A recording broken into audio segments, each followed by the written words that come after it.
and it's made a big difference in Washington, D.C., and we need to continue that and move it forward. But I will tell you that young lady that I had the opportunity to talk with is somebody that if you got to know her, you know that why Rand is so great, because he has a wonderful wife, and her name is Kelly Paul.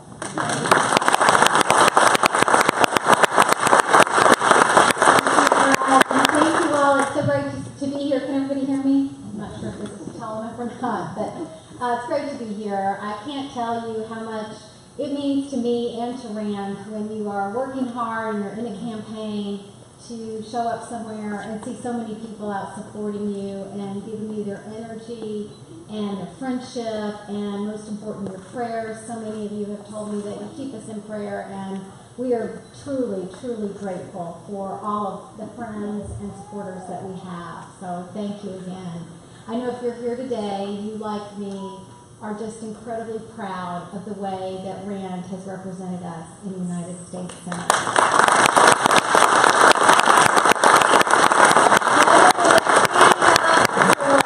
For our liberties, for privacy, for the Constitution, for the taxpayer, for balanced budgets, Rand has been there for us. Whether he's been on the west side of Louisville or in eastern Kentucky or right here around home, his message is always the same. That big government really hurts people from all walks of life, and that's why he has supporters from all walks of life. I'm always encouraged by all the young people I see that come out to our events, and I'm just so incredibly proud of him. But you know, with Rand, he does not just talk the talk, he truly walks the walk. In 6 years in the United States Senate, he really only has complete control over one budget, and that is his U.S. Senate budget with his staff and his office. And despite being one of the hardest working members of the United States Senate, with more legislation and more work that he's done, he's actually turned back more than $3 million to the U.S. Treasury in the last 6 years out of his own budget.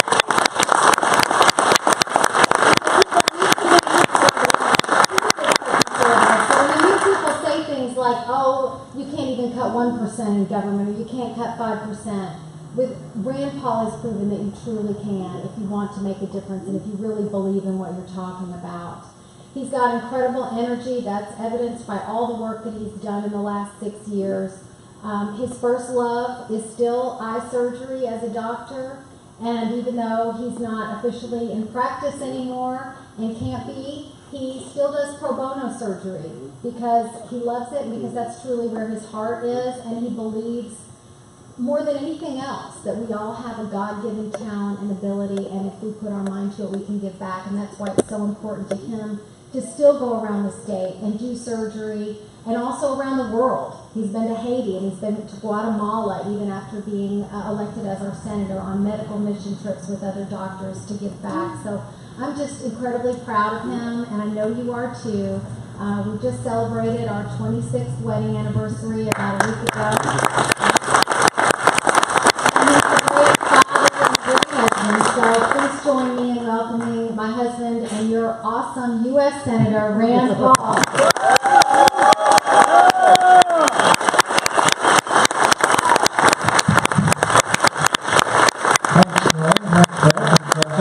Let's see. Kentucky stands poised to be a conservative state for the next generation. Is Etown going to be there for us? On Tuesday, if we show out in droves, those of us who are conservative, who have conservative values, those of us who believe in the Constitution, those of us who believe the government shouldn't spend money they don't have, that we should only spend what comes in, if we show up in large numbers on Tuesday, Kentucky will become a conservative state for a generation.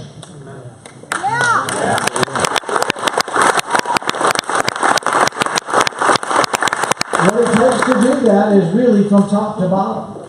And look, I'm not a guy that goes around saying Republicans are always better than Democrats, but I can tell you, the Democrats in charge of the House have not done a good job in Kentucky. We lose jobs every day to Tennessee, we lose them to Ohio, we lose them to Indiana. As a country, we're losing those jobs overseas as well. We have the highest corporate income tax in the world. So where do you think companies go? I mean, in Canada, I'm embarrassed to tell you, Canada has a lower corporate income tax than us. The income tax in Canada is 15%. It's 35% here. You wonder why jobs go overseas? If the taxes are high, business is going to go where they're welcome. They're going to go where the taxes are reasonable. But it's not just taxes, it's regulations as well. We have the highest regulatory burden in the world. You can't have the highest taxes and the highest regulatory burden and expect that we're going to survive and thrive. We've got to reform our government. We've got to take our government back. Amen.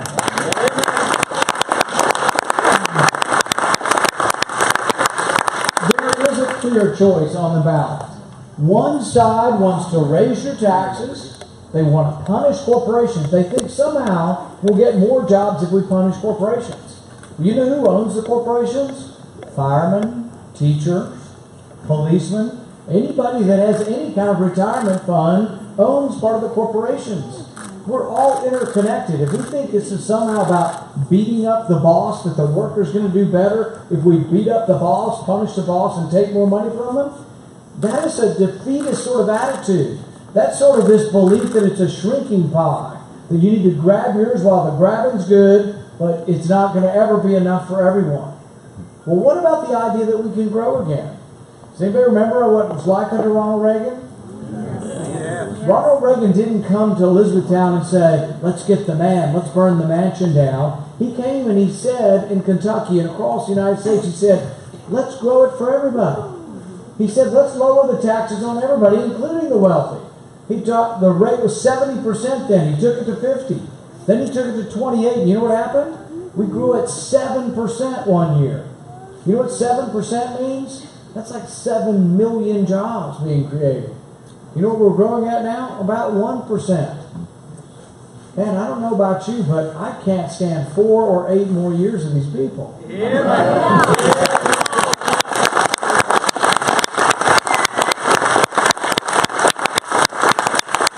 James Comey came out and told us Hillary Clinton was extremely reckless. She had casual disregard for national security. She put her emails out there against every rule of the State Department, but he said, well, darn, he didn't think he had enough evidence to indict her. Darn. But if that had been a soldier, a private, a corporal, a sergeant, or a general, how many people here think they wouldn't have been prosecuted? Absolutely not. We know it happens. We know sometimes soldiers make mistakes and have an email on their own computer. There is no leniency for it. That's right. And yet Hillary Clinton somehow, there seems to be a different set of laws for the Clintons, doesn't there? So then James Comey came out and said, whoops, I made a mistake. No, we are going to investigate. We found some more emails, 650,000 emails, and we're going to look into this Clinton nightmare. We're going to see what Clinton did. And everybody was like, all right, maybe there is equal justice under the law. Maybe everybody is going to treat him. Then he comes out 4 days later and says, oh, whoops, we looked at all of them, and apparently it's not wrong. But you listen to what he said. The first time he said it, he said, you know what, classified emails are not a problem, which most of us think it is a problem. So now he's saying, yeah, there's more classified emails on Huma Abedin's sexting ex-husband's computer. Really, and that's not a problem? You don't think he might be open to extortion, given his lifestyle and the things that he does? With national secrets on his computer, nobody broke the law. I guarantee you, somebody broke the law here. But I'll tell you this, I'm quite proud of one vote I made. I was the only senator to vote against confirming James Comey. Yeah.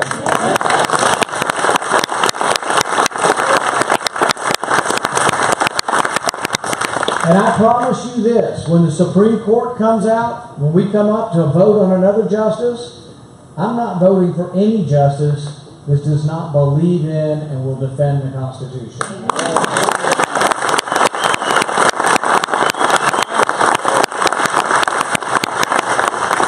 To defend the Constitution, you have to understand and believe in the separation of powers. You have to believe that the bodies of government, Congress, the President, and the judiciary are co-equal branches of government. Where did that idea come from? It came from our founding fathers. But one of the philosophers they looked to is a guy named Montesquieu. And I brought this up in a debate the other night with my opponent. What's his name? Julio something. And he had the gall. He had the gall to say, well, my opponent, he's just talking about obscure philosophers and arcane knowledge and these founding fathers people. And it's like, it has never been more important now than it was 250 years ago when they talked about it.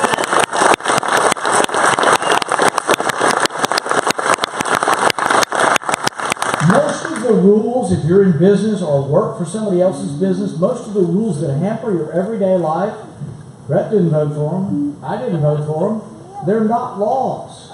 They're regulations that have been written by the executive branch.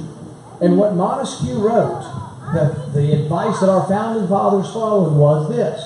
Montesquieu wrote that when the executive, when the president begins to legislate, a form of tyranny will ensue. It was a big deal to our founding fathers that we not give too much power to the presidency. We did not want a monarchy. We did not want a king. And when I say to people, or when I criticize the president, when I want to give him the worst insult I can think of, I say he's acting like a king. Yes. And he has. You remember he said he had his pen, he had his phone, he jolly well was going to do what he wanted? Yes. That's what a king or an autocrat or a despot does. That's not what a president does. Yes. We have to. This is the biggest problem we face. The rules and regulations are being written by bureaucrats, not by your elected officials. Right. You remember immigration law? He changed immigration law for 4 to 5 million people and said, well, we're just not going to enforce the immigration law for these people. Now look, we can have a variety of opinions over what we should do about immigration, but we can't let one person make that decision. Amen.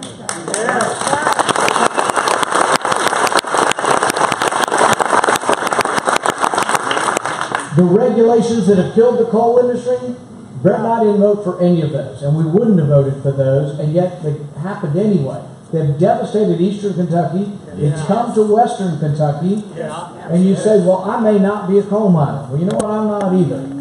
But occasionally a patient of mine might be, or you might serve food to one, or you might sell equipment that goes to a coal miner. But also listen to this. When they're done with the coal miners, they'll come for the farmers. They are now regulating the family farm. 95% of the farmland in Kentucky is now under federal control. I read a story the other day that says that when you plow the land and you have the furrows and you have a little bit of dirt in between the furrows, they're calling that a mini mountain. Because they say they're allowed to regulate. I'm not making this up. You may think I'm making this up. I am not making this up. The EPA says they can regulate the family farm because there are mini mountain ranges where the field's been plowed. And you think, well, maybe they're just going to fine us if we plow the dirt in the wrong direction. No, they will fine you and they will put you in jail because they have and they continue. These people are hell-bent on being involved in every aspect of your life. We must unite. We must turn out. We must get our neighbors to turn out. And we must do everything possible to take this country back.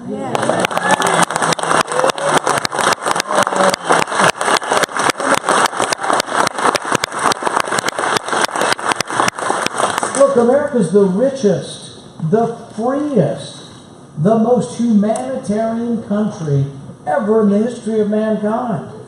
How do we get to be humanitarian? How can you be your brother's keeper? You can only be your brother's keeper if you have something to give. If you have the ability to help. That comes from freedom. The prosperity that we got from the government largely saying, go out and prosper, trade with your neighbor, grow stuff, sell it to your neighbor. But the government was largely going to be in charge of law and order. But they weren't going to be in every nook and cranny of your life.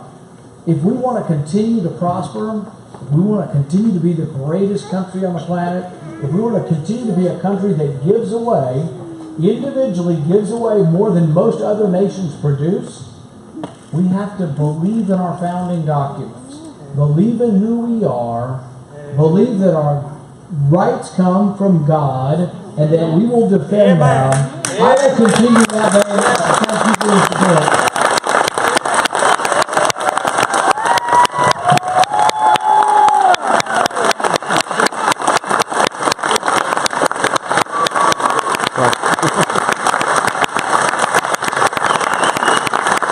Hey, Steve. Steve. You want to doing live here. Get back out.